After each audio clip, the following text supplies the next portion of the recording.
parler maintenant d'une coproduction hollywoodienne entre Train Expo, c'est une filiale de la SNCF, et France Télévisions, s'il vous plaît, à propos du train de la présidentielle qui va se balader un peu partout en France. Oui, absolument. Pendant combien de temps? Alors, jusqu'au 13 avril, sur 31 étapes, 31 villes. Ça démarre dimanche prochain.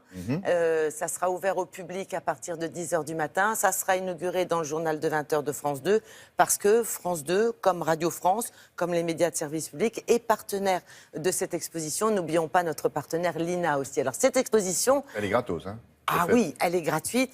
Et ce qui est intéressant, c'est qu'elle retrace l'histoire des campagnes électorales des présidents de la Ve République, de Charles de Gaulle jusqu'à François Hollande, en passant par Georges Pompidou, Valéry Giscard d'Estaing, François Mitterrand, Jacques Chirac et Nicolas Sarkozy. Et on y retrouve les grands moments des élections, que ce soit les débats télévisés, que ce soit les meetings, les petites phrases, les annonces officielles des élections. Et c'est pour ça aussi que les médias publics sont partenaires, parce que ça retrace l'histoire de la communication. Oui. C'est-à-dire, en clair, l'histoire de l'évolution de la relation entre politique et médias qui, au fil du temps, est devenue un tandem indissociable. C'est le train de la présidentielle, bien sûr, avec tout ce que vient de vous dire Isabelle, mais aussi les relations entre nous et les politiques.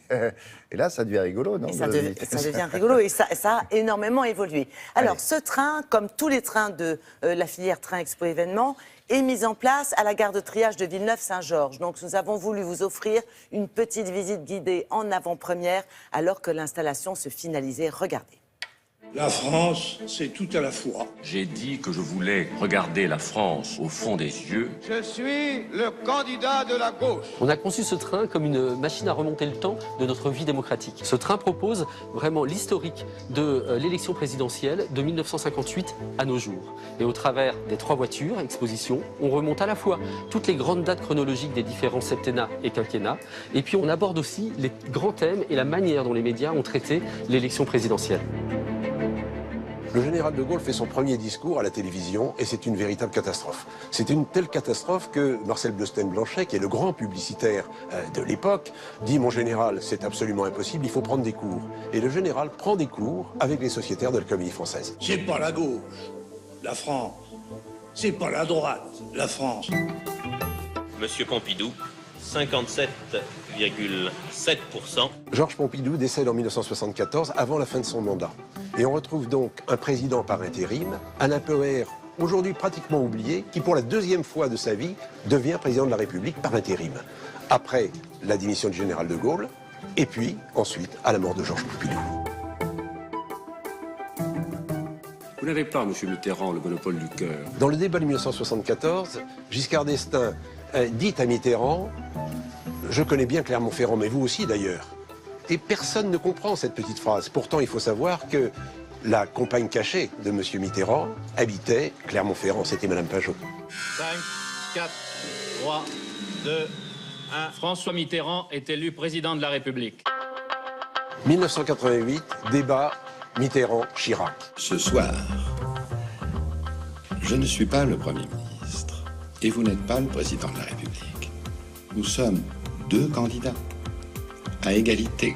Le décor est fait d'une telle façon que Jacques Chirac, Premier ministre, se trouve à la même distance que dans le bureau du président de la République, c'est-à-dire dans une position où il est pratiquement l'élève et l'autre le président.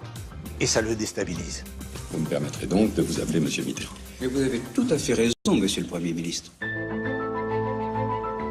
Nicolas Sarkozy, élu ce soir président de la République. Nicolas Sarkozy, c'est le premier président Génération Télévision. Il est né avec la télévision. Et il l'utilise tellement qu'il prend un réalisateur de grands shows télévisés, qui a même fait d'ailleurs le Festival de Cannes.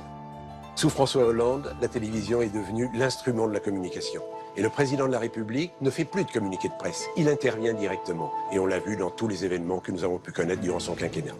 En attendant l'élection du nouveau président de la République, on a également souhaité aborder le sujet qui est la préoccupation majeure des Français, qui est l'emploi. Et donc on retrace l'évolution de l'emploi de 1958 à nos jours. Voilà, passionnant. Pour ce train qui est en train de s'équiper, qui sera prêt Dimanche soir. Bon. Dimanche matin, 10h, Paris, gare de Lyon. L'inauguration, c'est dans le journal de 20h, l'inauguration officielle. On peut le visiter déjà, gare de Lyon? Oui, dès le matin, 10h, Paris, gare de Lyon. d'accord. Et puis ensuite, il sera sur Amiens, Douai, Arras, Lens. Et donc c'est Laurent Delahousse qui donne le coup de sifflet? Oui, Fermer monsieur. les portières, etc. Officiel. Exactement. Ah ouais. Très bien, merci beaucoup.